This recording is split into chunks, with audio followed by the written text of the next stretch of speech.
अमेरिकेची स्पेनने F-35 योजना रद्द केली। युरोप युरोफायटर व FCAS प्रकल्पावर भर देतोय। गुजरात सरकारचा मोठा निर्णय, आता 6वी ते 12वीच्या वर्गांमध्ये भगवद्गीतेचे ज्ञान अनिवार्य। गौतम अदानींचा विश्वास, 2050 पर्यंत भारत बनेल $25 ट्रिलियन आर्थिक महासत्ता। मुंबईत धक्कादायक 2 महिन्यांच्या बाळाचा वापर करून ड्रग्ज तस्करी, 5 जण अटकेत। हुमा कुरशीच्या कुटुंबात दुःख, चुलत भावाची पार्किंग वादातून निर्घृण हत्या। फ्रान्समध्ये दशकातील भीषण जंगल आग, हजारो अग्निशमक लढतायत, परिस्थिती अजूनही गंभीर। ट्रम्पच्या धमक्यांवर रशियाचा पलटवार, व्यापार स्वातंत्र्यावर बंधन म्हणजे आंतरराष्ट्रीय उल्लंघन। राहुल गांधींना निवडणूक कार्यालयाचे नोटीस, शपथपत्र व मतदारांची माहिती सादर करण्याचे आदेश। महादेवपुरामध्ये भाजपने 1 लाख फेक मतं केली, राहुल गांधींचा स्फोटक आरोप।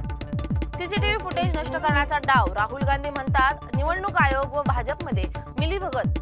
खोटे आरोप करून लोकशाहीची बदनामी, राहुल गांधींवर भाजपचा जोरदार पलटवार। रेल्वेचा महिलांसाठी आणि ज्येष्ठ नागरिकांसाठी दिलासा, लोअर बर्थसाठी प्राधान्य धोरण लागू।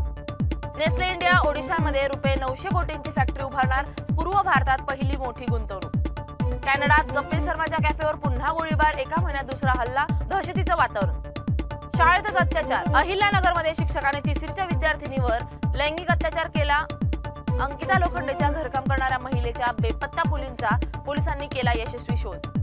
वडिलांच्या दारूच्या व्यसनामुळे मृत्यू, संतप्त मुलाने नागपूरमध्ये 8 बार लुटले। सोलापूरमध्ये भाजपा आमदाराच्या कार्यकर्त्यांचं अपहरण, हत्येचा प्रयत्न उधळला।